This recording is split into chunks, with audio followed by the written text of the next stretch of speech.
question for you. Are President Trump's tariffs even legal? Well, that's the question of a new lawsuit that's asking that very question. And it's the first major suit seeking to block Trump's tariffs by asserting presidents do not have the power to unilaterally impose tariffs. The new Civil Liberties Alliance, a conservative organization, is filing that very lawsuit on behalf of Emily Ley. She is the owner of a Florida stationery company that imports its materials from China.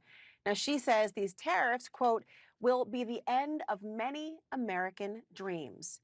Emily Ley joins me now, along with senior litigation counsel for the new Civil Liberties Alliance, Andrew Morris. Welcome to both of you. I'm glad to cover this story and the impact on your business, Emily, because I'm curious for the American public, what do these tariffs mean for your business?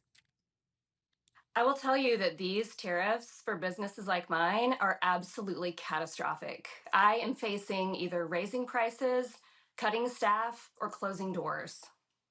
The numbers that are involved here are quite significant. I understand you paid more than, I think, $1 million or so for tariffs just as the last year or so, and you don't know with an incoming shipment what that would actually mean for the prices you would pay now.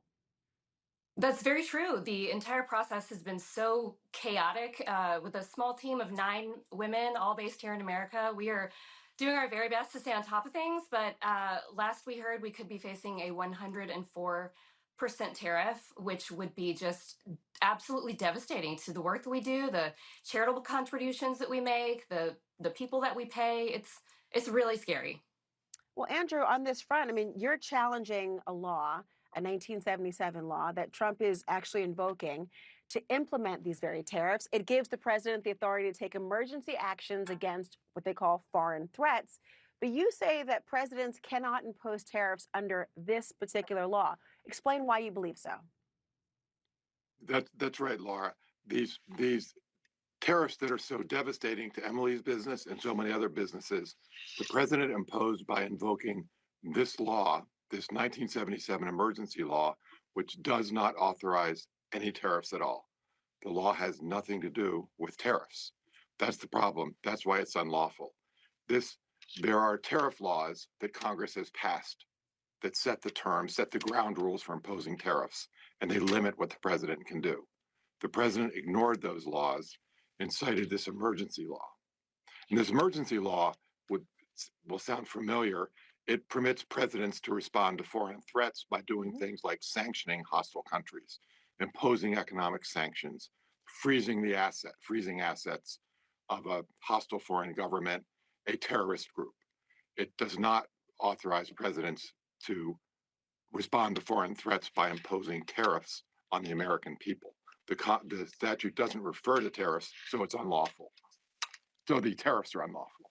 You know, Emily, I sort of vacillate between the legal arguments that, of course, Andrew is articulating, and then what's happening to business people across this country, small businesses to large-scale operations as well. And the president today, he actually suggested he could further escalate the trade war with China, and he threatens an additional 50% tariff. I know your company has sustained increases in the past, but how long could your company manage to either sustain with an increase of an additional 50%, let alone while your case goes through the courts?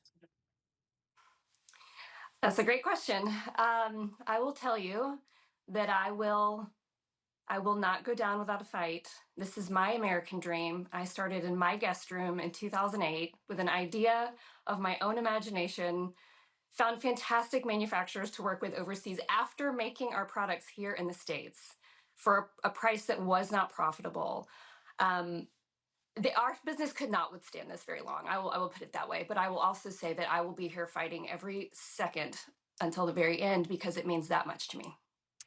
You know, Andrew, we have seen the administration go up against, frankly, multiple law firms who have worked with his political opponents. Your organization is considered a conservative one. It's been known to be backed by Republicans, Republican donors. But you must be concerned with how your lawsuit might be met by this administration. Are you?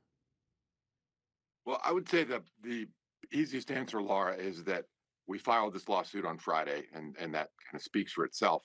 And frankly, we are honored to be in the position of representing Emily and her company in the face of this kind of tariff that is, in our view, flatly unlawful. So we're happy to be in this position. Emily Ley, Andrew Morris, thank you both. Thank you so much Thank for you. having us.